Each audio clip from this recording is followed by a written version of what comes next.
नमस्कार, स्वागत है आपका डीबी लाइव ब्रेकिंग में। मैं हूं समीर आत्मज मिश्र और मेरे साथ हैं अमलेंदु उपाध्याय। युवाओं का आक्रोश सरकारों के खिलाफ जगह जगह बढ़ता चला जा रहा है, चाहे उत्तराखंड हो, चाहे उधर लद्दाख हो, चाहे देश के अन्य हिस्सों में हो। और इसके पीछे ये सबसे बड़ा जो कारण है वो बेरोजगारी का कारण है। युवाओं के पास रोजगार नहीं है। उत्तराखंड में अभी आपने देखा किस तरीके से कई दिनों तक, एक हफ्ते से ज्यादा परीक्षा में धांधली, पेपर लीक को लेकर छात्रों का आंदोलन हुआ। हालांकि उसके बाद मुख्यमंत्री ने सीबीआई जांच के आदेश जरूर दे दिए, सीबीआई जांच की मांग को स्वीकार कर लिया, लेकिन युवाओं का आक्रोश अभी भी बरकरार है। इसलिए बरकरार है कि परीक्षा लीक हुई, परीक्षा के पेपर आउट हुए हैं और उस परीक्षा को निरस्त करने की मांग हो रही है। वो मांग अभी उनकी पूरी नहीं हुई है। और इधर जिस तरीके से लद्दाख में वहां राज्य का दर्जा मांग रहे लोगों पर, प्रदर्शनकारियों पर, युवाओं पर जिस तरह से वहां हिंसा हुई है, उसमें कई लोगों की जान गई। और उसके बाद आंदोलन को लीड कर रहे सोनम वांगचुक को गिरफ्तार किया गया है। उसके खिलाफ वहां अभी भी आक्रोश गिरफ्तारी के बाद और ज्यादा बढ़ गया है। और इस गिरफ्तारी को अब चुनौती सुप्रीम कोर्ट में भी दी गई है। सोनम वांगचुक की पत्नी ने सुप्रीम कोर्ट का दरवाजा खटखटाया है और कहा है कि ये इस पर supreme court habeas corpus writ जारी करे, क्योंकि एनएसए के तहत उनके पति की गिरफ्तारी अवैध है। उनको अभी तक बताया भी नहीं गया है कि गिरफ्तार क्यों किया गया है और एक हफ्ते से वो कहां पर है, किसी से मिलने नहीं दिया जा रहा। इसको लेकर उन्होंने सुप्रीम कोर्ट में याचिका दायर की है। और इधर जिस तरीके से भारतीय जनता पार्टी और आरएसएस के बीच जबरदस्त खींचतान चल रही है, वो दिखाई पड़ रहा है, सामने दिखाई पड़ रहा है। कैसे दिखाई पड़ रहा है इसकी भी हम लोग चर्चा करेंगे, लेकिन पहले बात करते हैं युवाओं के आक्रोश की कि किस तरीके से उत्तराखंड से लेकर लद्दाख तक और दूसरे हिस्सों में भी युवाओं की नाराजगी सामने आ रही है। नाराजगी के पीछे सबसे जो बड़ी वजह है वो बेरोजगारी है, क्योंकि यहां पर लोगों के पास रोजगार नहीं है, नौकरियां निकल नहीं रही हैं, और अगर निकल भी रही है तो किस तरीके से वो नौकरियां, वो परीक्षाएं वो हमेशा धांधली का शिकार हो रही हैं तमाम जगहों पर। और उत्तराखंड में किस तरीके से अभी पेपर लीक का ये मुद्दा इतना गंभीर हुआ और उसके बाद छात्रों का ये आंदोलन शुरू हुआ है। अमलेंदु जी, छात्रों की मांग जरूर मानी गई, सीबीआई जांच के लिए तैयार हुई है सरकार। मुख्यमंत्री पुष्कर सिंह धामी खुद गए आंदोलन स्थल पर, लेकिन छात्रों का सीधे तौर पर कहना है कि ये परीक्षा साफ तौर पर दिखाई पड़ा कि पेपर लीक हुआ है, पेपर जब हो रहा है तभी बाहर आ गया। इसका मतलब यह है कि ये पेपर इसको निरस्त किया जाए, इस परीक्षा को दोबारा किया जाए। यह मांग अभी स्वीकार नहीं हुई है। आक्रोश वहां पर अभी भी बरकरार है। हां, यह जरूर है कि बीजेपी के भीतर भी, यहां बीजेपी का भी एक धड़ा छात्रों के आंदोलन को समर्थन दे रहा था और जो सीबीआई जांच की मांग स्वीकार की गई है उसमें वो उसका श्रेय भी ले रहा है। लेकिन छात्रों की नाराजगी की अगर बात की जाए तो वो भी बनी हुई है और जगह जगह पूरे देश में छात्रों का, युवाओं का ये गुस्सा ये दिखा रहा है कि किस तरह से बेरोजगारी एक बड़ा मुद्दा उनके बीच में बनकर उभर रहा है। हाँ, बिल्कुल समझिए, बेरोजगारी एक बड़ा मुद्दा बनकर युवाओं के बीच में उभर रहा है और इसको लेकर जबरदस्त तरीके से गुस्सा भी है। बेरोजगारी के साथ साथ अन्य मुद्दे भी, बहुत सारे मुद्दे हैं जो कि सरकार द्वारा पैदा किए गए हैं। अब जैसे लद्दाख में मुद्दा था, वहाँ बेरोजगारी के साथ सबसे बड़ा मुद्दा था कि छठे शेड्यूल में लद्दाख को शामिल किया जाए और पूर्ण राज्य का दर्जा दिया जाए। इसको लेकर वहाँ आंदोलन चल रहा था। तो उत्तराखंड से लेकर और लद्दाख तक जो आंदोलन चल रहे हैं, मतलब सीमावर्ती राज्यों में और पड़ोसी मुल्क में भी चल रहे हैं जी। तो इसको लेकर महबूबा मुफ्ती ने एक ट्वीट किया समीर जी, और उन्होंने एक वीडियो भी जारी किया। उस वीडियो को हम दिखा नहीं सकते क्योंकि कॉपीराइट का मसला है, लेकिन वो ट्वीट हम निश्चित तौर पर दिखा सकते हैं कि महबूबा मुफ्ती ने वो ट्वीट क्या कहा था और उनका कहना क्या था। और ये साफ तौर पर देखा जा रहा है कि अब युवाओं के अंदर आक्रोश जो है वो सरकार की नीतियों को लेकर बढ़ रहा है कि किस तरीके से सरकार की आर्थिक नीतियां रोजगार छीन रही हैं और युवाओं को काम नहीं मिल पा रहा है। तो इससे एक असंतोष जो है वो बढ़ता चला जा रहा है। जी बिल्कुल, देखते हैं वो जम्मू कश्मीर की पूर्व मुख्यमंत्री महबूबा मुफ्ती का वो ट्वीट जिसमें उन्होंने लिखा है कि उत्तराखंड से लेकर लद्दाख तक ये जो जेन जी है यानी युवा है वो कैसे आक्रोशित है और उनके आक्रोश की वजह क्या है। वो लिखती है कि उत्तराखंड से लेकर लद्दाख और कश्मीर में बॉर्डर पार तक जनरेशन जी उभर रहा है, क्योंकि जब भविष्य निराशाजनक लगे और सपने टूट जाए तो विरोध की कोई सीमा नहीं होती। ये वो युवा हैं जिन्होंने भविष्य के लिए कड़ी मेहनत की, खूब पढ़ाई की, सभी नियमों का पालन किया और उम्मीद की किरण से चिपके रहे, लेकिन अब वे देख रहे हैं कि भविष्य का वादा टूट रहा है। वे सिर्फ विरोध नहीं कर रहे, वे सत्ता को सच्चाई के सामने लाकर खड़ा कर रहे हैं, क्योंकि जिस सिस्टम पर उन्हें भरोसा करने के लिए कहा गया था वो बुरी तरह फेल हो गया है। ये सिर्फ शोर नहीं है, ये दिल टूटने से पैदा हुआ विरोध है। ये विद्रोह नहीं बल्कि जीने की लड़ाई है। वे अब कुछ नहीं मांग रहे, वे अपना हक मांग रहे हैं, जवाबदेही, न्याय, अवसर और सम्मान। ये भारत और पड़ोसी पाकिस्तान जैसे देशों के लिए एक चेतावनी है। तो ये उन्होंने लिखा है कि उत्तराखंड से लद्दाख तक तेजी से उभर रहा जेनजी। तो ये बात है कि जगह जगह युवाओं का ये आक्रोश, और इसको लेकर जेनजी को लेकर जो भारत के पड़ोसी देशों में कई जगहों पर यह बहुत भयावह स्थिति में दिखाई पड़ा है, लेकिन युवाओं के इस आक्रोश को, उनकी इस नाराजगी को, उनकी जो जरूरी मांगे हैं उनको इग्नोर करना यह सरकारों के लिए ठीक नहीं है। सरकारों का यह दायित्व है कि उनकी मांगों पर ध्यान दिया जाए।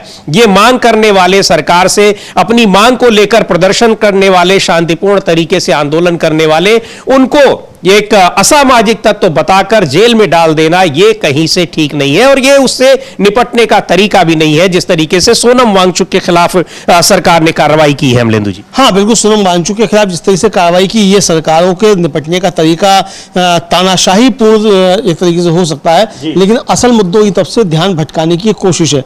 और जिस तरीके से समीर जी उत्तराखंड में आंदोलन चला पेपर लीक को लेकर, राहुल गांधी ने उस समय ट्वीट किया था, और राहुल गांधी ने उस समय कहा था कि आज बीजेपी का दूसरा नाम पेपर चोर है। तो ये भारतीय जनता पार्टी शासित राज्यों में जिस तरीके से पेपर चोरी को लेकर आंदोलन हो रहे हैं, ये भी जेनजी ही है वो जो इसके लिए आंदोलन कर रहे हैं। और एक वीडियो काफी ज्यादा वायरल हो रहा था, और एक लड़का जो वो कह रहा है कि हम 15-15 घंटे बैठकर लाइब्रेरी में पढ़ाई करते हैं और ये 15 लाख में पेपर बेच देते।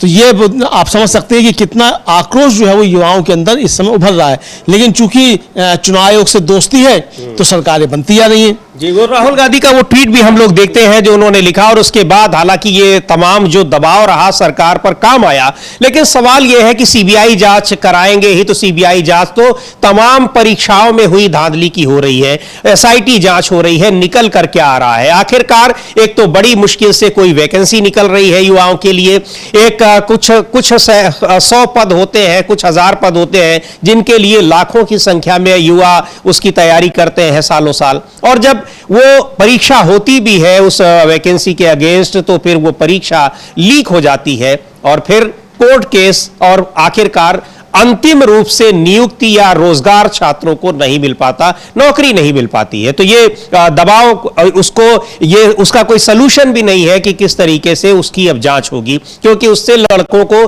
छात्रों को, जो युवा आंदोलन कर रहे थे उनको उससे कोई बहुत फायदा नहीं होगा। हां, परीक्षा निरस्त कर अगर दोबारा उसकी जो जांच कराई जाए, जांच होती रहे अपनी, लेकिन परीक्षा उसको निरस्त करके दोबारा परीक्षा कराई जाए और ईमानदारी से कराई जाए, पारदर्शिता के साथ कराई जाए, तब शायद कहीं ज्यादा न्याय हो पाएगा। राहुल गांधी जी ने जो ट्वीट किया था और जिसके बाद सरकार ने ये मांग स्वीकार की छात्रों की कि इसकी जांच कराई जाएगी सीबीआई से, वो ट्वीट हम लोग देख लेते हैं। लिखा है राहुल गांधी ने कि आज बीजेपी का दूसरा नाम है पेपर चोर। देश भर में बार बार होने वाले पेपर लीक ने करोड़ों मेहनती युवाओं की जिंदगी और सपनों को तबाह कर दिया है।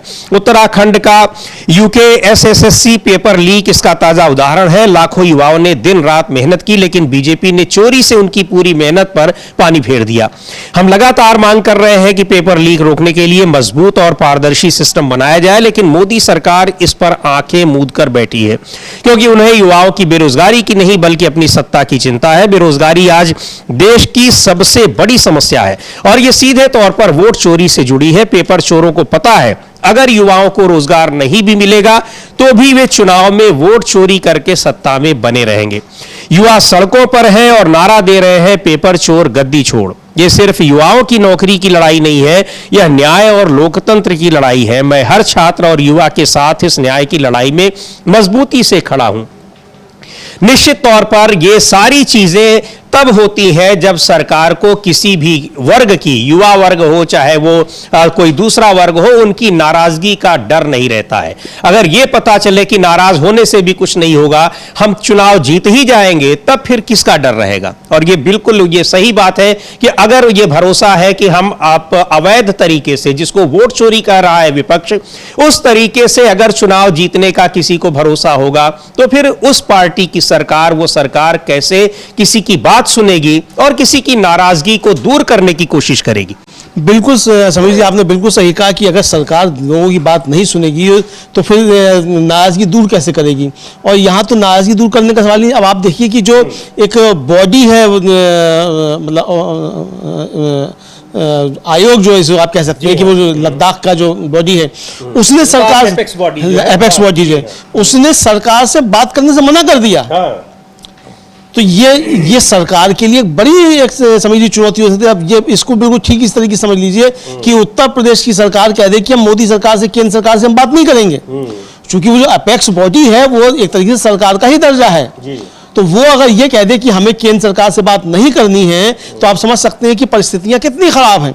तो आप खुद जो है जो फेडरल स्ट्रक्चर है उसको केंद्र सरकार किस तरीके से तोड़ रही है, ये साफ तौर पर समीर जी समझा सकता है, और गलत तरीके से आप जो है वो कर रहे हैं।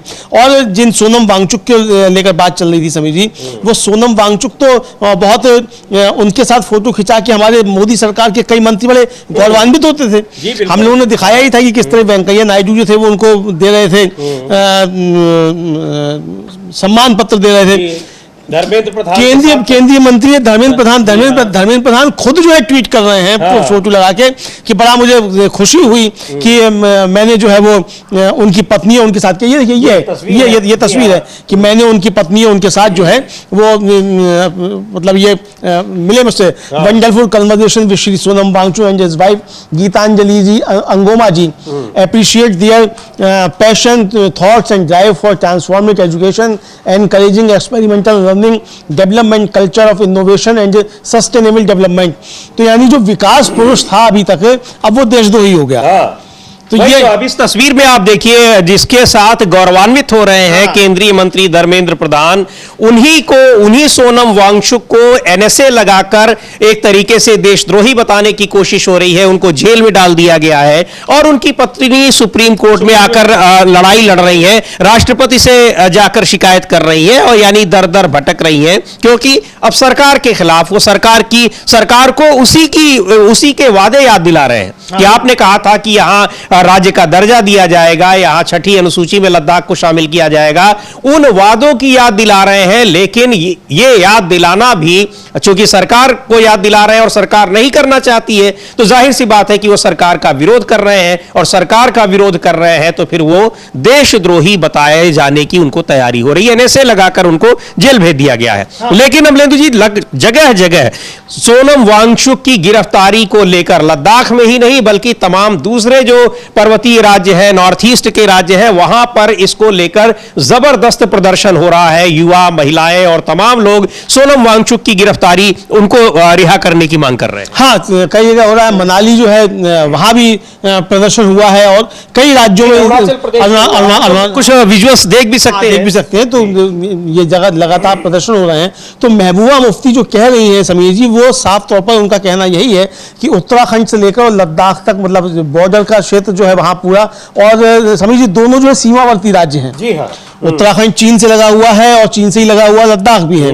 तो ये जिस तरीके से सीमा प्रदर्शन की तस्वीरें हैं, जो अलग तमाम, जब मनाली की तस्वीरें हैं, इस तरह की और जगहों से भी तस्वीरें लगातार आ रही हैं। हाँ, तमाम जगहों से तस्वीरें आ रही हैं। तो यानी सीमावर्ती राज्यों को भारतीय जनता पार्टी खुद अशांत कर रही है, और इसको लेकर ही भारतीय जनता पार्टी के ही समर्थक जो समझे जाते हैं, मेजर जनरल जीडी बख्शी, उनका ट्वीट हम लोगों ने दिखाया था। उन्होंने कहा था कि सरकार जो है वो किस तरीके से सीमावर्ती राज्यों को अशांत कर रही है, और इसके आने वाले दिनों में दुष्परिणाम होंगे।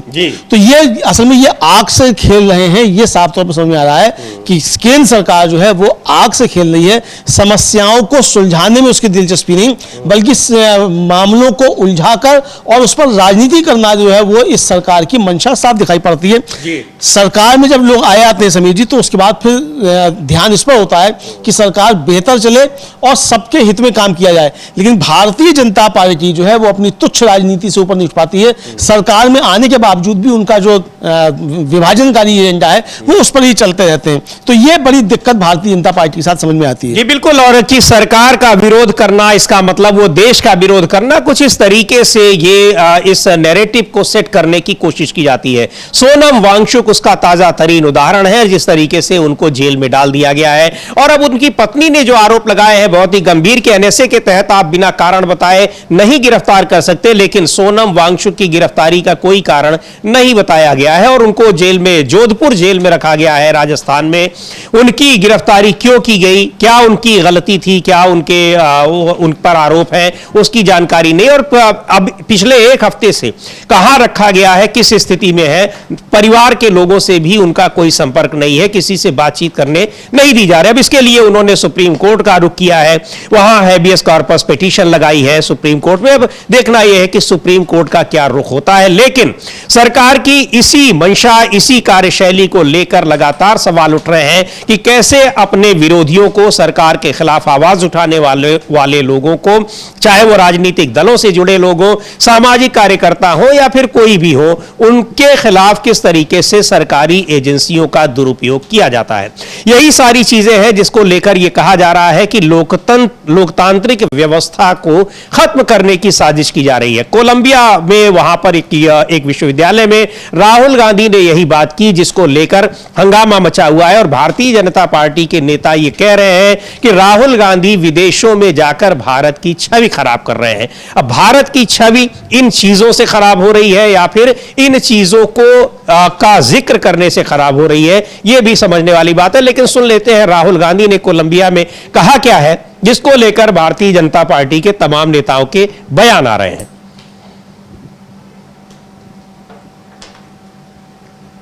I mean, if you see the numbers of growth in India, if you compare that to China, I mean, you see that India has a lot of future. I mean, is becoming quite relevant in the world.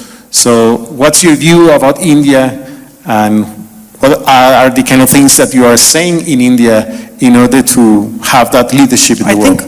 I think, of course, India has tremendous potential. It's 1.4 billion people, the size, I mean, bigger than China now in terms of population. But India is a completely different system than China.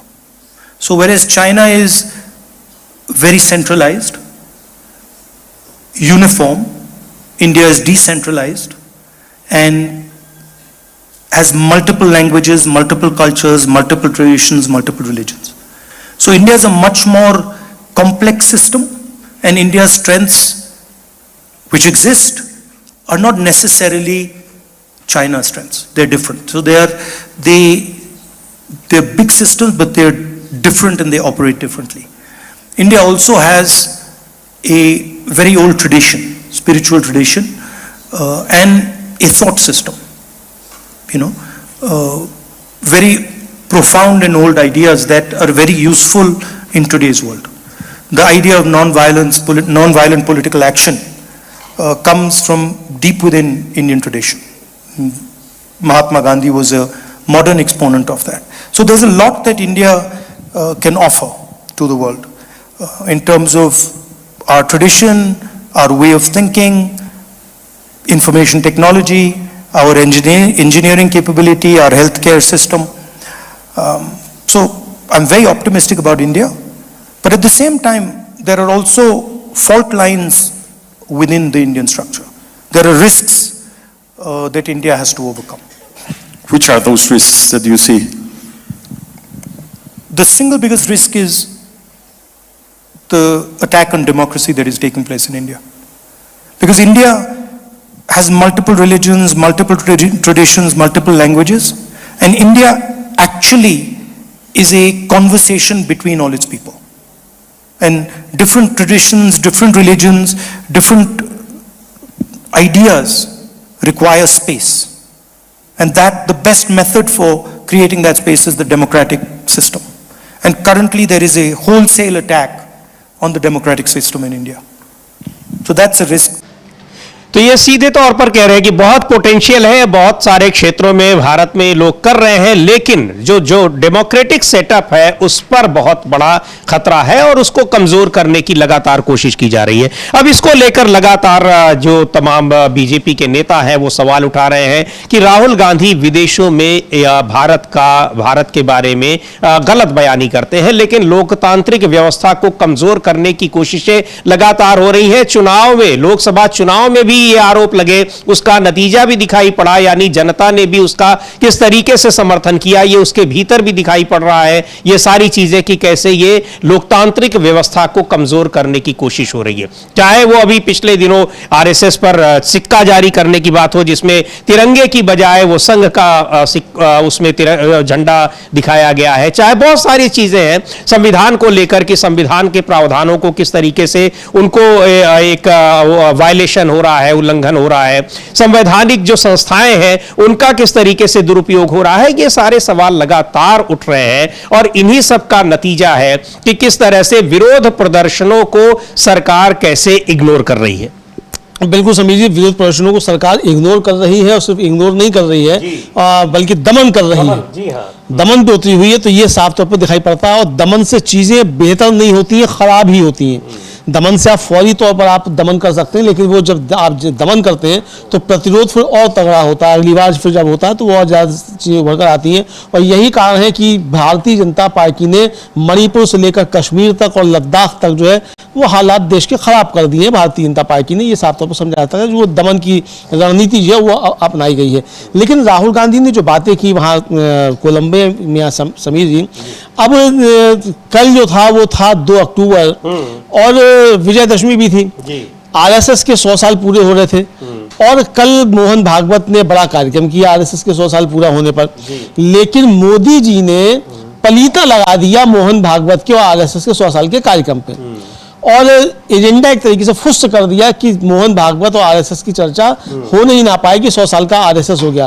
और इसलिए आपने देखा समीर जी, कल की पूरे देश भर में कहीं भी मालूम ही नहीं पड़ा कि कोई संगठन जो है, जो दुनिया का सबसे बड़ा अपने को एनजीओ कहता है और उसके 100 साल पूरे हो रहे हैं और वो 100 साल का कार्यक्रम कोई हो रहा मालूम नहीं पड़ता। उस संगठन की सरकार केंद्र में है, तमाम राज्यों में आधे से ज्यादा राज्यों में सरकार है, केंद्र में है, प्रधान स्वयं सेवक जो है उसका प्रधानमंत्री है, तो उसका कार्यक्रम नहीं मालूम पड़ा। एक तो नरेंद्र मोदी ने एक दिन पहले ही कार्यक्रम करके और सिक्का जारी करके पहले तो हवा निकाल दी और ये बता दिया कि मैं आरएसएस से बड़ा हूं, आरएसएस मुझसे छोटा है और आरएसएस अगर जिंदा है तो नरेंद्र मोदी के रहमो करम पर जिंदा है, ये नरेंद्र मोदी ने बता दिया। और कल जब आरएसएस की चर्चा होनी चाहिए थी तब राहुल गांधी पर हमला बुलवाकर रविशंकर प्रसाद और बीजेपी के तमाम नेताओं से मोदी जी ने रही सही कसर जो थी वो पूरी कर दी कि आरएसएस चर्चा से गायब हो गया और चर्चा में रहे राहुल गांधी। हेडलाइन मैनेजमेंट यहाँ अलग तरीके से यहाँ हेडलाइन मैनेजमेंट किया गया, लेकिन यहाँ हेडलाइन मैनेजमेंट उल्टा किया गया और राहुल गांधी की बातें नहीं सुनवाई गई, लेकिन हमला किया गया कि राहुल गांधी विदेश में अपमान कर रहे हैं, ये कर रहे हैं, वो कर रहे हैं, इस तरीके तमाम बयान जो दिलवाए गए ताकि किसी भी तरीके से मोहन भागवत और आरएसएस चर्चा में नहीं आने पाए। और मोदी जी कल इसमें कामयाब हो गए। अब मोहन भागवत जो अपना माथा पीट रहे होंगे कि भाई इतना बड़ा कार्यक्रम हुआ, 100 साल के होने पे हमने कार्यक्रम किया आरएसएस का और ये आरएसएस में पला बड़ा व्यक्ति जो है ये इसको प्रधानमंत्री बनवाया और इसने इस तरीके से हेडलाइन मैनेजमेंट करके और आरएसएस को चर्चा में ही नहीं आने दिया। और जो मुख्य कार्यक्रम में भी नहीं पहुंचे हैं वहां सरकार के भी तमाम, इस पर भी बात करेंगे अमलेंदु जी। लेकिन जो बात आपने कही कि राहुल गांधी ने वहां जो भाषण दिया, वहां जो उन्होंने इंटरव्यू दिया, उसमें जो बातें कही, उस पर जिस तरह से प्रतिक्रिया दिलवाई बीजेपी के नेताओं से दिलवाई गई, वो उस पूरे कार्यक्रम पर पलीता लगाने वाली है। लेकिन राहुल गांधी पर ये जो आरोप लग रहे हैं वो उन आरोपों में कितना दम है वो भी सुन लेते हैं। कांग्रेस के नेता हैं अधीर रंजन चौधरी, वो कह रहे हैं कि राहुल गांधी तो हमेशा बिल्कुल सपाट बातें बोलते हैं, यानी ब्लैक एंड व्हाइट में कि जो जैसा है वही बोलते हैं। अब उसमें किसी को कुछ भी लगता हो, चाहे उसको किस तरीके से इंटरप्रेट किया जाता हो, उसकी व्याख्या की जाती हो। सुनते हैं अधीर रंजन चौधरी को, बीजेपी के नेताओं की आपत्तियों पर वो क्या कह रहे हैं। मोदी जी प्रधानमंत्री होने के बाद दौरा करते थे यूरोप में, अमेरिका में, तो उनकी जो भाषण दिया करते थे वो थोड़ा पढ़ के देखो। उसमें ये कहते थे हर बात कि 2014 साल के पहले हिंदुस्तान में जिसने जन्म लिए थे उनकी जो शर्मिंदा होने को जो हालत थी वो आज उनको शर्मिंदा होने नहीं पड़ते, क्योंकि सारा कुछ बदल हो चुके हैं। तो मतलब ये कह रहे हैं कि 2014 साल के पहले जितने महापुरुषों ने, जितने ज्ञानी ने, जितने विज्ञानियों ने हमारा देश में जन्म लिए हैं, और जितने बड़े बड़े लोग ने, खासकर अटल बिहारी वाजपेयी जी ने भी, तो ये सब शर्मिंदा महसूस करते थे क्या कि 2014 साल से पहले हम लोग जन्म लिया है। अब सब खुद को महसूस करते हैं कि मैं एक महान राष्ट्र की नागरिक है। ऐसा तो नहीं। तो ये शुरू किसने किया? उन्होंने किया था। राहुल गांधी जी क्या कह रहे हैं? जो हो रहा है वही कह रहे हैं। मान के चलो कि सोनम वांगचुक, अब किस हिसाब से, किस लिहाज से, किस हिसाब से इसको कहोगे कि सारे डेमोक्रेसी मानते हुए हो रहे हैं? सारा दुनिया देख रहे हैं। जैसे कि हम लोग गाजा फिलिस्तीन में भी इजराइल के जो हमला हो रहे हैं आम लोगों पे, उसका भी हम विरोध करना चाहिए था। वो भी ये नहीं कर सकते। जैसे सोनम वांगचुक, उसके ऊपर, जैसे मैं उदाहरण के तौर पर कह रहा हूं सोनम वांगचुक के बारे में, ऐसा कितने हो रहे हैं हमारे देश में, हर रोज अखबार में ये आते हैं। तो राहुल गांधी जी जो कह रहे हैं वो हमारा देश में जो हो रहा है वही कह रहे हैं। चाहे हम करें चाहे आप करें, जो भी हमारे देश में जो हो रहे हैं वही कह रहे हैं। चाइना में तो ऐसा नहीं है। चाइना में तो कोई इलेक्टेड गवर्नमेंट नहीं बनते, तो डेमोक्रेटिक के थोड़ा परवाह करते हैं लोग। वहां एक सिस्टम है, centralise system, one man party, one man system, जैसे कि धीरे धीरे राष्ट्रीय वैसा होते जा रहे हैं। तो मतलब जो है, जो हो रहे हैं वही उसी का जिक्र कर रहे हैं। तो यही बात कह रहे हैं अधीर रंजन चौधरी कि सोनम वांगचुक के साथ क्या हो रहा है, किस तरीके से उनको जेल भेजा गया, जो राजनीतिक विरोधियों के साथ क्या हो रहा है लगातार, ये सारी चीजें क्या बता रही हैं? ये लोकतंत्र को मजबूत करने वाली तो है नहीं। और यही बात राहुल गांधी कह रहे हैं। वो केवल वही नहीं कह रहे, यहां भी कह रहे हैं और संसद के भीतर भी कहते रहते हैं। बिल्कुल, संसद के भीतर भी कहते रहते हैं। और कोलंबिया में जो उन्होंने कहा समीर जी, उसका कहने का पूरा तात्पर्य यही था कि हमको अगर चीन से मुकाबला करना है तो हमें उत्पादन के क्षेत्र में आगे बढ़ना होगा। और हमारी सामने चुनौती ये है कि चीन में तो लोकतंत्र नहीं है, लेकिन हमको अपने लोकतंत्र को बचाकर उत्पादन के क्षेत्र में आगे बढ़ना है। तो ये हमारे सामने दोहरी चुनौती है कि लोकतंत्र को जीवंत भी रखें और बचाए भी रखें, और लोकतंत्र सफल भी हो, और इसके साथ साथ हम उत्पादन में चीन का मुकाबला भी करें। तभी हम जो वैश्विक अब नई व्यवस्था बन रही है उसमें भारत टिक सकता है और आगे बढ़ सकता है। तो राहुल गांधी ने तो कायदे की बात करी कि भाई अच्छा, क्या भारतीय जनता पार्टी खुले तौर पर कह सकती है कि लोकतंत्र जरूरी नहीं है, लोकतंत्र को कुचल कर हम आगे बढ़ सकते हैं? अगर हिम्मत है तो मोदी जी कहें, जेपी नड्डा कहें, अमित शाह कहें खुलकर कि राहुल गांधी गलत कह रहे हैं, हम तो लोकतंत्र को कुचलकर ही जो है आगे बढ़ेंगे। है हिम्मत तो कह के दिखाएं।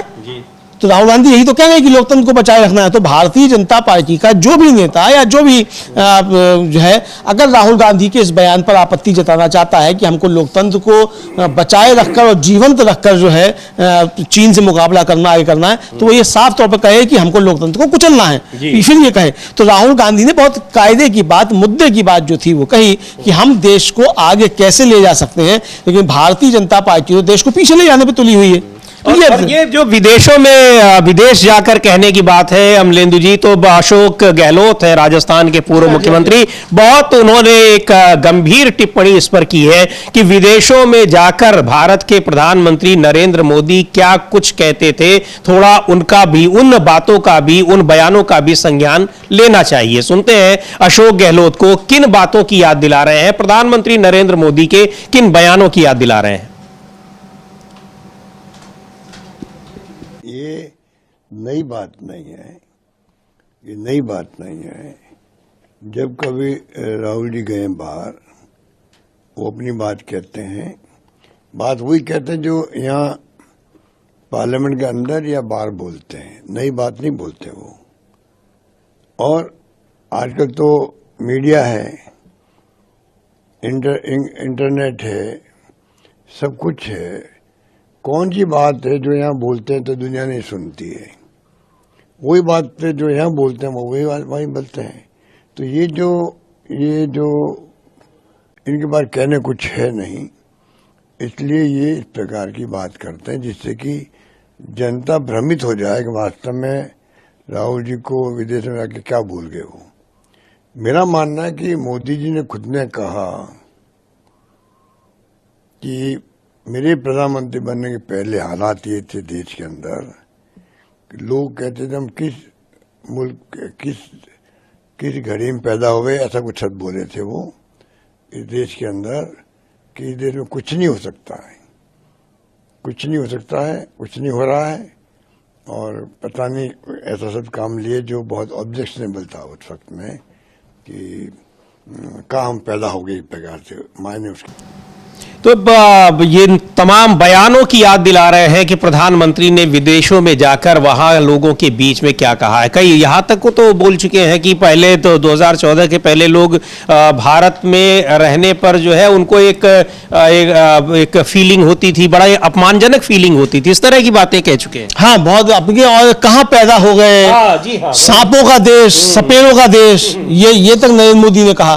तो ये साफ तौर पर देखा जा सकता है कि किस तरीके से कहा। और समीर जी, जो भारतीय जनता पार्टी ने कल जिस तरीके से राहुल गांधी पे हमले बोलने की कोशिश की, वो एक तो रणनीति ये थी कि मोहन भागवत और आरएसएस का कार्यक्रम फीका पड़ जाए, और दूसरा जिस तरीके से की उन्होंने, वो ये साफ तौर पे देखा जा सकता है कि ये एक तरीके से कहा जाए कुल मिलाकर तो राहुल गांधी पे एक हमला तो था ही, और बात का पतंगड़ बनाने की कोशिश, मतलब बात का पतंगड़ नहीं बल्कि इसको कहा जाए कि वो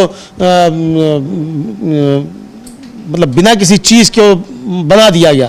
तो ये इस तरीके का फितूर जो भारतीय जनता पार्टी करती रहती है, ये फितूर उसी तरीके का फितूर था एक तरीके से ये भारतीय जनता पार्टी का। जी बिल्कुल। और हालांकि वहां पर आज सुबह एक कोलंबिया से ही उनका राहुल गांधी का एक ट्वीट आता है जिसमें वो बता रहे हैं कि भारत में किस तरीके से जो भारत की यानी स्वदेशी की जो बात होती है, तो स्वदेशी कंपनियों ने किस तरीके से अपने झंडे गाड़े हैं। एक तस्वीर उन्होंने अपनी पोस्ट की है राहुल गांधी ने, और लिखा है कि proud to see Bajaj, Hero and TVS do so well in Colombia, यानी कोलंबिया में भी भारत की इन कंपनियों की गाड़ियां, बाइक्स वगैरह वहां पर किस तरीके से दिखाई पड़ रही हैं। यानी भारत में बनी भारतीय कंपनियों ने जो बनाई है बाइक्स, वो वहां पर दिखाई पड़ रही है, और ये प्राउड फील हो रहा है। एक बाइक के साथ उन्होंने अपनी तस्वीर पोस्ट की है। हाँ, और ये लिखा भी है कि shows Indian companies can win with innovation not cronyism. तो राहुल गांधी जो हमला बोलते रहते हैं कि क्रोनिक कैपिटलिज्म जो है एक जगह सब केंद्रित किया जा रहा है, वो नहीं, बल्कि इनोवेशन के जरिए जो है भारतीय कंपनियां लड़ाई जीत सकती हैं। और यही बात कोलंबिया में उन्होंने कही भी थी कि उत्पादन बढ़ाना होगा इनोवेशन पे। और समीर जी, ये निश्चित तौर पे देखा जा सकता है कि भारतीय जो पूंजीपति है वो R&D पर पैसा खर्च करता ही नहीं है, वो सिर्फ ट्रेडिंग करता है कि बाहर कुछ बन जाए उसको लाके यहाँ या तो असेंबल कर लो या उसकी चोरी करके टेक्नोलॉजी की और उस पर ठप्पे लगा दो। तो ये राहुल गांधी यही प्रशंसा कर रहे हैं कि इन कंपनियों ने इनोवेशन के जरिए एक तरीके से अपने झंडे गाड़े हैं। और सिर्फ कोलंबिया में नहीं समीर जी, तमाम अफ्रीकी देशों में और तमाम लैटिन अमेरिकी देशों में भारत की बजाज की पल्सर जो है वो बहुत ज्यादा लोकप्रिय है। हीरो होंडा जो है उसकी और टीवीएस जो है इसकी बाइक्स और ऑटो जो हैं ये काफी ज्यादा वहाँ हैं। और मैं देख रहा था एक ट्रेवल ब्लॉगर जो है वो पेरू में था, उस पेरू के बाद फिर वो और कई देशों में गया, और वहां उसने दिखाया कि किस तरीके से वहां खुले हुए हैं शोरूम बजाज के और टीवीएस के। तो ये वहां उसने दिखाया कि किस तरीके से यहाँ जो है कितना क्रेज जो है वो भारतीय उनका है बाइक्स का। तो जो भारतीय बाइक्स इस तरीके से इनोवेशन में कब्जा गाड़ सकते हैं, तो बाकी हमारे क्षेत्र क्यों नहीं कर सकते हैं। राहुल गांधी कोलंबिया में यही बात छात्रों के साथ, इंजीनियरिंग के छात्रों के साथ बात करते हुए कह रहे थे कि हमको इनोवेशन में और प्रोडक्शन में चीन से मुकाबला करना है, क्योंकि चीन जो जमा हुआ है वो अपने प्रोडक्शन के दम पर अमेरिका से टक्कर ले रहा है। तो यही बात राहुल गांधी ने कही थी। जी बिल्कुल, ये बात कही थी और उसको यहाँ पर बीजेपी के तमाम नेताओं ने आलोचना की है। लेकिन उस आलोचना के पीछे जो सबसे, हालांकि ये जो लोकतंत्र को लेकर बात कही कि उसको कमजोर किया जा रहा है, वही उदाहरण वो दे रहे थे अधीर रंजन चौधरी कि आखिर सोनम वांगचुक के साथ जो कुछ हो रहा है वो क्या है, वो लोकतंत्र को मजबूत करने वाला है या लोकतंत्र को कमजोर करने वाला है। लगातार सोनम वांगचुक सरकार पर सवाल उठा रहे थे। सरकार वहां पर जिस तरीके से चीनी अतिक्रमण हो रहा है, चीन का अतिक्रमण हो रहा है, उसको लेकर सवाल उठा रहे थे, और राज्य की वहां राज्य का दर्जा देने, छठी अनुसूची में शामिल करने की मांग कर रहे थे। सोनम वांगचुक उस आंदोलन को लीड कर रहे थे। 15 दिन तक वो भूख हड़ताल पर थे, उसके पहले भी आंदोलन कर चुके हैं, और यह सरकार का ही वादा था कि जल्दी से जल्दी यहां इसको पूर्ण राज्य का दर्जा दिया जाएगा लद्दाख को। लेकिन 6 साल बीत गए हैं, अब तक नहीं दिया गया। तो वहां के लोग यही याद दिला रहे हैं कि कब मिलेगा। पर वहां किन वजहों से नहीं दिया जा रहा है लद्दाख को राज्य का दर्जा? अभी तक तो वहां शांतिपूर्ण तरीके से मांग हो रही थी, लेकिन अब युवाओं का आक्रोश अपने चरम पर दिख रहा है। सोनम वांगचुक की गिरफ्तारी ने युवाओं के उस गुस्से को और ज्यादा वहां भड़का दिया है लद्दाख में। अमलेंदु, हाँ बिल्कुल, काफी ज्यादा भड़का दिया है। और उनकी पत्नी जो है सोनम वांगचुक की, उन्होंने बहुत लंबी चौड़ी समझी एक बाइट दी, और उनका जो कहना है कि उनके पास जो है कुछ फोन आया, और ये कहना है उनका कि मतलब उनको न्यायिक मदद नहीं मिल रही है। और उनका कहना है कि मुझे केवल एक शीर्ष संस्था के सदस्य का फोन आया कि उन्हें डीएसपी का फोन आया है, जिसमें कहा गया है कि कुछ लोग सोनम वांगचुक से मिल सकते हैं। मैंने उनसे पूछा कि यह मुझे लिखित में चाहिए, लेकिन मुझे ऐसा कोई नहीं मिला, कुछ भी नहीं मिला। दिल्ली में हर जगह मेरा पीछा किया जा रहा है, मैं जहां भी जाती हूँ एक कार मेरा पीछा करती है। बहुत गंभीर आरोप उन्होंने लगाए हैं। और हमारे साथ मिलकर काम करने वाले कर्मचारियों को हिरासत में लिया गया है, वे पुलिस हिरासत में, उन्हें पीटा जा रहा है, उन्हें मानसिक और शारीरिक रूप से प्रताड़ित किया जा रहा है। एक तरफ सोनम को अमानवीय तरीके से हिरासत में लिया जा रहा है, और दूसरी तरफ हमारे खिलाफ एक अभियान तेज कर दिया गया है। यही कारण है कि हमें सुप्रीम कोर्ट का दरवाजा खटकाना पड़ा है। मुझे चिंता है कि जेल में उनके साथ कैसा व्यवहार हो रहा होगा। यह संदेश पूरे भारत में पहुंचना चाहिए, क्योंकि अगर एक सेलिब्रिटी को न्याय मिलने में देरी हो सकती है, जिसके साथ पूरा देश एकजुट है, जिसने जमीनी स्तर पर काम किया, हम लोग सुन भी सकते हैं उनकी बाइट जो है, ये क्या कह रही हैं उनकी पत्नी गीतांजलि जी। बिल्कुल, सोनम वांगचुक की पत्नी। और आपको बताया ही हमने कि उन्होंने सुप्रीम कोर्ट का दरवाजा खटखटाया है और गिरफ्तारी को अवैध बताया है। जो एनएसए की धाराएं लगाई गई हैं, कारण तक नहीं बताया गया कि सोनम वांगचुक को क्यों गिरफ्तार किया गया है। और अब यह गंभीर आरोप है कि दिल्ली में वो है और यहां उनका पीछा किया जा रहा है, उन पर नजर रखी जा रही है, उनकी एक तरीके से जासूसी कराई जा रही है। सुनते हैं खुद उन्हीं से क्या कह रही हैं गीतांजलि। क्या अभी इन दोनों दिनों के बीच में आपने कम्युनिकेशन एस्टेब्लिश करने का प्रयास किया, और क्या कोई सक्सेस आपको मिल पाई है बातचीत करने में, कोई लेटर लिखने में, कोई जुडिशियल हेल्प? बिल्कुल नहीं, सिर्फ एपेक्स बॉडी के एक मेंबर से कॉल आया था कि डीएसपी ने उनको कहा है कि कुछ लोग उनको मिल सकते हैं। तो मैंने कहा मुझे वो चाहिए इन राइटिंग, लेकिन आज तक नहीं आया है। लेकिन उसके बीच ये बहुत कहना जरूरी है कि मुझे एक तो दिल्ली में हर जगह फॉलो किया जा रहा है। मैं जहां भी जाती हूँ मेरे पीछे एक गाड़ी लगाई हुई है।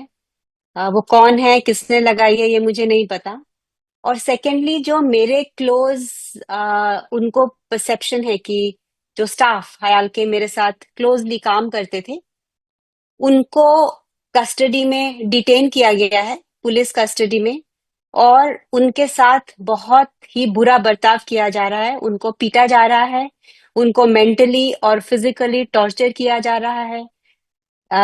ये इनके नाम है डॉक्टर सेतान नोरबू, जो हमारे यूनिवर्सिटी के वार्डन है, जो एक स्टूडेंट जिसकी तबीयत खराब थी उनको लेके हॉस्पिटल गए, तो वहीं से उनको पकड़ के ले गए। द ओनली रीजन उनको पकड़ के ले जाने का ये है कि वो मेरी गाड़ी लेके गए थे, क्योंकि हमारे कॉमन्स में हम बिलीव करते हैं लास्ट मिनट जो भी गाड़ी मिले, तो वो शायद मेरी गाड़ी में देखा उनको, तो इसलिए उनको पकड़ के ले गए। और जैसे ही मैं दिल्ली आ गई, तो जो सीआरपीएफ हयाल के बाहर रखे हुए थे 3 जगह पे 10-10, 15-15 लोग, वो भी डीएस्केलेट कर दिए गए हैं।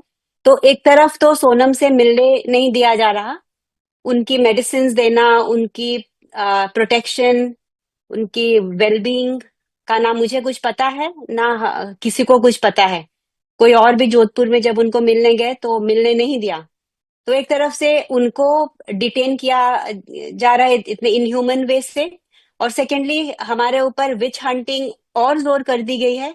जब कुछ पेपर्स में नहीं मिला सीबीआई और आईटी डिपार्टमेंट और वो सबको, तो अभी फिजिकली हमारे स्टाफ को ले जाके उनको फिजिकली और मेंटली टॉर्चर किया जा रहा है, जो बिल्कुल भी सही नहीं है। This is inhuman, this is against human rights, कि आप बिना वजह किसी को भी लेके जा रहे हो और फिर उनको आप मेंटली और फिजिकली टॉर्चर कर रहे हो। तो दिस इज ये बहुत गंभीर आरोप लगा रही है गीतांजलि, जो सोनम वांगचुक की पत्नी है, कि किस तरीके से उनका पीछा किया जा रहा है जब वो दिल्ली में है, और सोनम वांगचुक से मिलने तो नहीं दिया जा रहा है, लेकिन सोनम वांगचुक के साथ जो उनके तमाम साथी हैं, कार्यकर्ता हैं, उन लोगों को हिरासत में लेकर उनको टॉर्चर किया जा रहा है, 3rd डिग्री दी जा रही है। इस तरह के आरोप लगा रही है सोनम वांगचुक की पत्नी। बहुत ही गंभीर आरोप है ये। हाँ, बिल्कुल बहुत गंभीर आरोप हैं, और वो उनका साफ तौर पर कहना है कि उन्होंने कानून मंत्री को भी पत्र लिखे, राष्ट्रपति प्रधानमंत्री को भी पत्र लिखे, लेकिन उन्हें अब तक उसका कोई जवाब नहीं मिला है। और उन्होंने कहा है कि उन्हें सोनम वांगचुक को तुरंत रिहा किया जाना चाहिए, क्योंकि उनकी नज़रबंदी अवैध है और वह किसी भी तरह से राष्ट्रीय सुरक्षा के लिए खतरा नहीं है। साथ ही मुझे उनसे मिलने की इजाज़त दी जाए। कल तक कोई जवाब नहीं मिला, इसलिए कल हमने सुप्रीम कोर्ट में हैबियस कॉर्पस जो है वो दायर की है, ये उनका कहना है समीर जी। तो हैबियस कॉर्पस उन्होंने दायर की है, तो आज देखते हैं उस पर सुनवाई सुप्रीम कोर्ट में होती है, तो सुप्रीम कोर्ट से क्या जवाब आता है, क्या जवाब नहीं आता है, किस तरीके से ये देखा जा सकता है। लेकिन ये मसला काफ़ी ज़्यादा गंभीर समीर जी होता चला जा रहा है, और ये साफ तौर पर समझ में आता है कि सरकार की इच्छा जो है वो ये दिखाई नहीं पड़ती कि मामलों को, जो इस तरीके के चीज़ें हो रहे हैं, उसको लेकर एक समझौतावादी या कहिए कि एक मानवतावादी रवैया अपनाया जाए और चीज़ों को ठीक तरीके से निपटाया जाए। तो जो मांग कर रहे थे सोनम वांगचुक, वो मांग तो वही थी जो भारतीय जनता पार्टी ने वायदा किया था।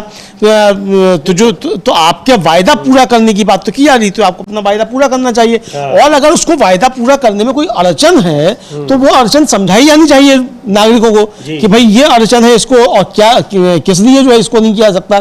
तो अगर आप अब जनता के सामने पक्ष सरकार का ठीक से नहीं आएगा और आप दमन के जरिए अगर चीजें ठीक करने की कोशिश करेंगे, तो वो चीजें ठीक नहीं होती हैं और खराब होती हैं, और लंबे समय के लिए असंतोष जो है वो अलगाववाद में परिवर्तित हो जाता है समीर जी। और यही बात कह रहे हैं राहुल गांधी कि हाँ, डेमोक्रेसी को किस तरीके से कमजोर करने की कोशिश की जा रही है, और इसी ये सबसे बड़ा उदाहरण है सोनम वांगचुक का, कि वो सोनम वांगचुक जो जब सरकार की प्रशंसा कर रहे थे, सरकार के कामों की तारीफ कर रहे थे, तो कैसे उनको हाथों हाथ लिया जा रहा था, उनको पुरस्कृत किया जा रहा था, और अचानक वो जब वहां पर समस्याएं उठाने लगे, सरकार को उसके वादे याद दिलाने लगे कि आप उनको पूरा करिए, तो कैसे उनको देशद्रोही बनाने की कोशिश की जा रही है। और अब उनके साथियों को गिरफ्तार किया जा रहा है, टॉर्चर किया जा रहा है, जैसा कि सोनम वांगचुक की पत्नी ने आरोप लगाया है। वो खुद कह रहे कि उनका पीछा किया जा रहा है दिल्ली में। तो ये बहुत ही गंभीर मसला है कि किस तरीके से सोनम वांगचुक को लेकर सरकार क्या कर रही है। तो ऐसी स्थिति में ये लोकतांत्रिक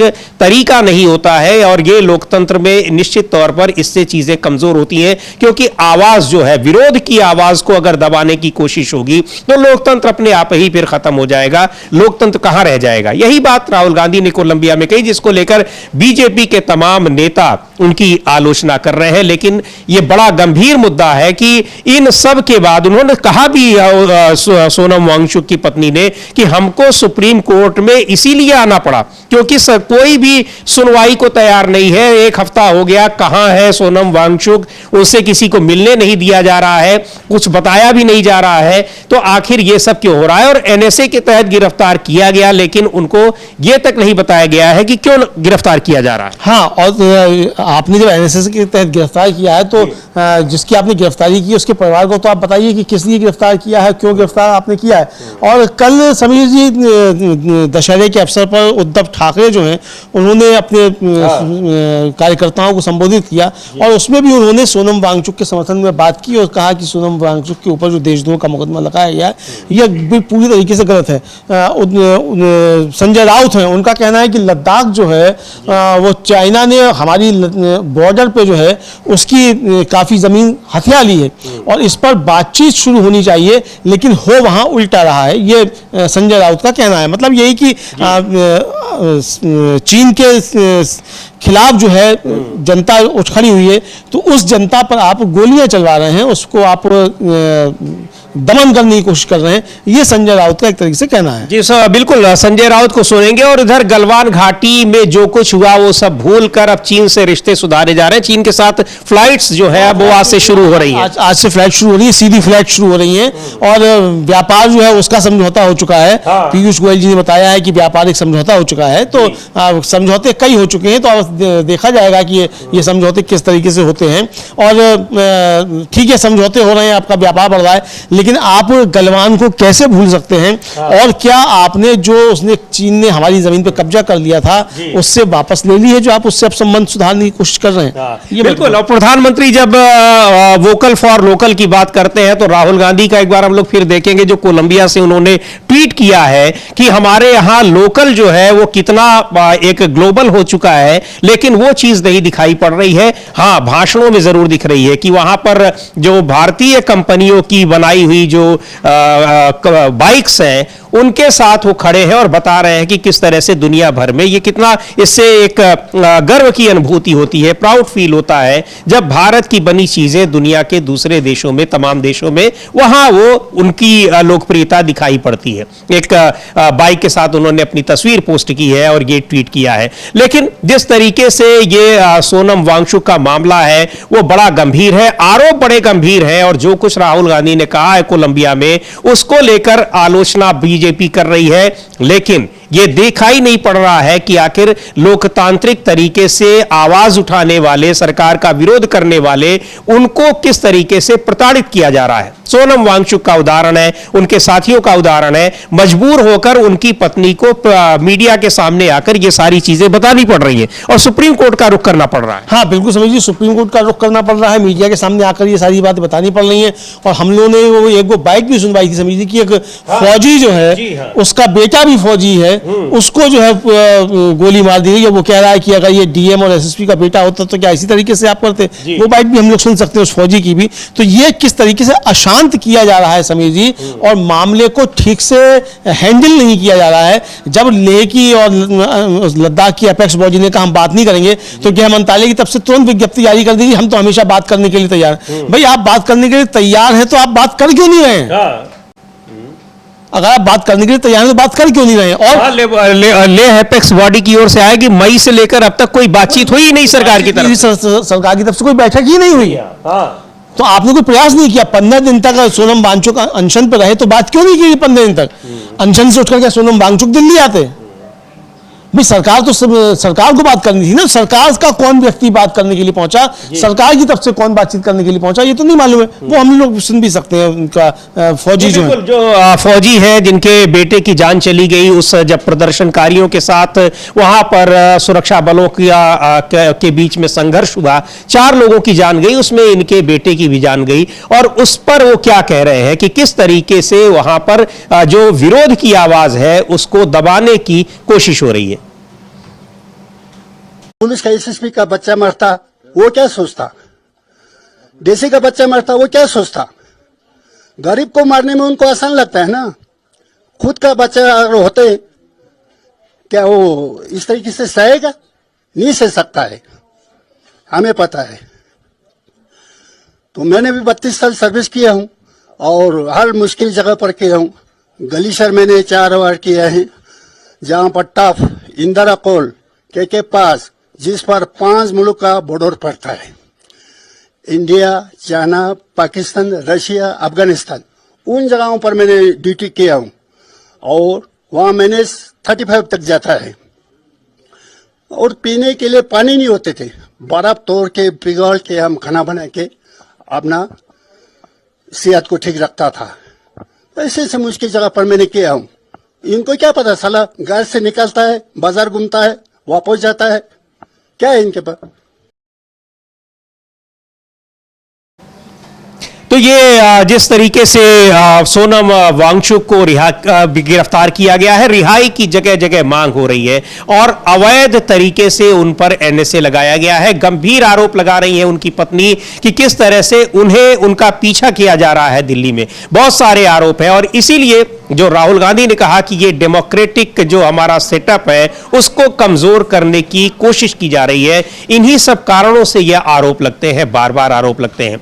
राहुल गांधी ने बीजेपी और आरएसएस पर भी वहां कोलंबिया में हमला बोला है और ये जो यहां पर चर्चाएं हो रही हैं, बीजेपी के नेता भले ही हमलावर हैं, लेकिन आरएसएस के शताब्दी समारोह में बीजेपी और आरएसएस दोनों के बीच में जो तालमेल है उसमें कितनी कमी दिखाई पड़ी या इसमें कुछ साजिश दिखाई पड़ी, ये बड़ा गंभीर है। हाँ, ये बात अलग है कि प्रधानमंत्री ने आरएसएस के 100 साल होने पर एक 100 रुपए का सिक्का जारी किया है। उस सिक्के के उस पर छपी तस्वीर, उस पर लिखी इबारतें, उन पर चर्चाएं हो रही हैं, लेकिन उस पर भी जो राजनीतिक दलों की प्रतिक्रियाएं आ रही हैं वो भी बड़ी दिलचस्प है। आरजेडी के नेता हैं मनोज कुमार झा, वो लिख रहे हैं कि सिक्का आ गया, खोटे सिक्के का जमाना है, लेकिन खोटे सिक्कों के कई जमाने पहले भी आए और चले गए। जय हिंद, ये उन्होंने एक ट्वीट किया है, हम लोग देख भी सकते हैं। पवन खेड़ा ने भी उसी दिन ट्वीट किया था जिस दिन ये सिक्का जारी हो रहा था,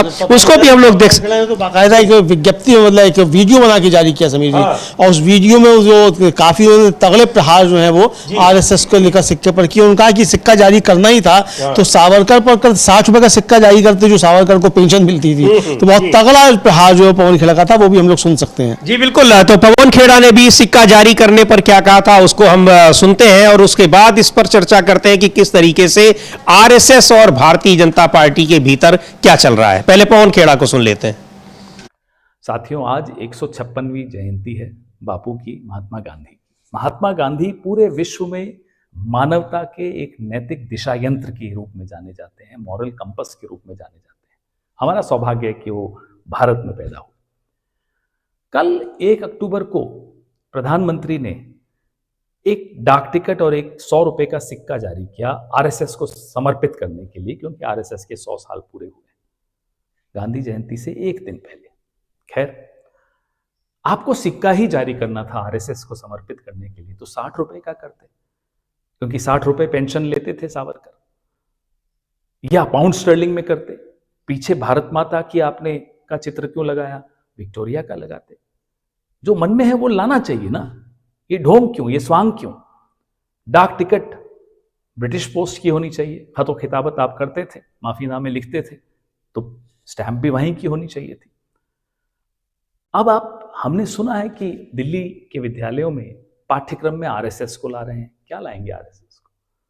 आरएसएस का अगर आप वर्णन करेंगे तो क्या ये लिखेंगे कि गोलवालकर ने सबसे पहले 2 नेशन थ्योरी की बात की, हिंदू मुसलमान इकट्ठे नहीं रह सकते ये बात की?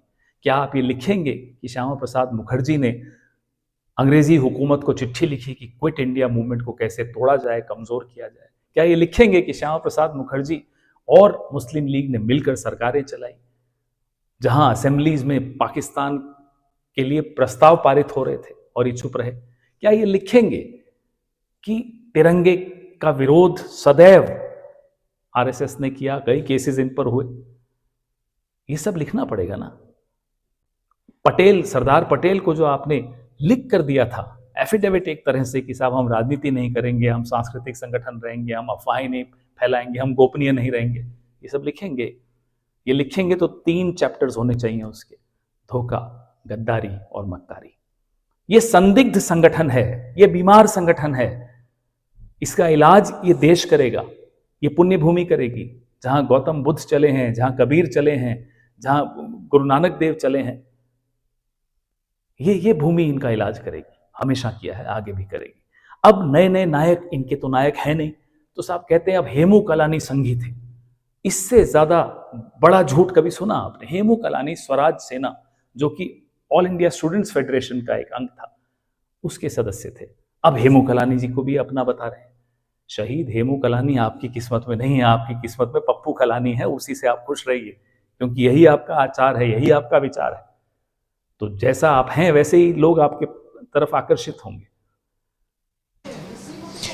तो ये जिस तरीके से आरएसएस को लेकर और उसको महिमा मंडित करने की कोशिश की जा रही है, उस पर सवाल उठाया है कि आपके पास कोई महापुरुष नहीं है तो आप दूसरों के महापुरुषों को छीनने की कोशिश करते हैं। और इसीलिए हम लोग कल भी ये चर्चा कर रहे थे अमलेंदु जी कि किस तरीके से ये अपनी पहचान का जो संकट है वो संकट आज भी 100 साल के बाद भी बना हुआ है। हाँ बिल्कुल, 100 साल के बाद भी पहचान का संकट बना हुआ है और उस पहचान के ऊपर नरेंद्र मोदी ने और एक तरीके से कहा जाए वो संकट खड़ा कर दिया और गहरा कर दिया संकट। क्योंकि कल राहुल गांधी पे जो थे वो हमले कराए गए जिस तरीके से, तो वो थोड़ी बहुत चर्चा होती भी जो भागवत जी की और RSS 100 साल की, वो भी सारा हेडलाइन मैनेजमेंट जो है वो मोदी जी ने करवा दिया, राहुल गांधी के नाम करवा दिया। तो अब ये आप समझ सकते हैं कि भाजपा और नरेंद्र मोदी के बीच क्या चल रहा है, मतलब RSS और नरेंद्र मोदी के बीच, ये इससे ठीक तौर पर समझा सकता है। एक तो पहले जाके मोदी ने सिक्का जारी कर दिया, सिक्का जारी करके पहले जो थी हेडलाइन मैनेजमेंट में खुद लूट लिया।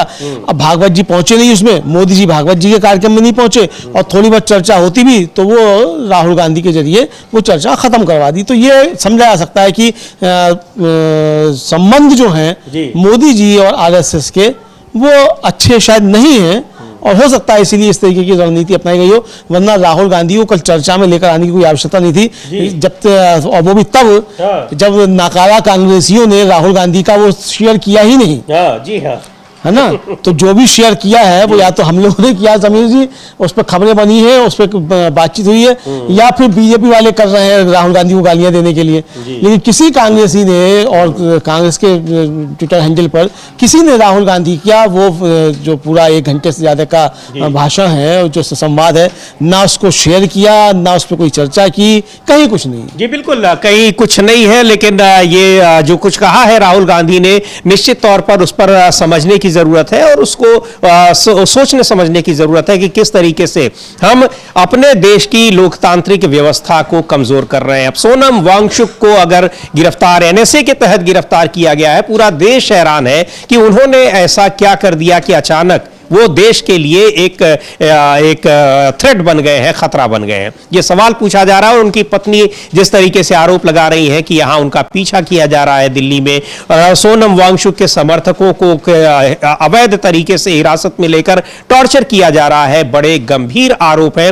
और इन आरोपों के बीच जो कई सारे राज्यों में युवाओं का और छात्रों का जो आंदोलन चल रहा है, जो गुस्सा चल रहा है, वो थमने वाला नहीं है। इससे ये गुस्सा और बढ़ेगा, इससे निपटने की कोशिश करनी चाहिए सरकार को, न कि इन युवाओं के गुस्से को दबाने की कोशिश करनी चाहिए। क्या होता है देखते हैं, लेकिन बहुत ही गंभीर मसला है और सोनम वांगचुक की पत्नी के आरोप बहुत ही गंभीर है।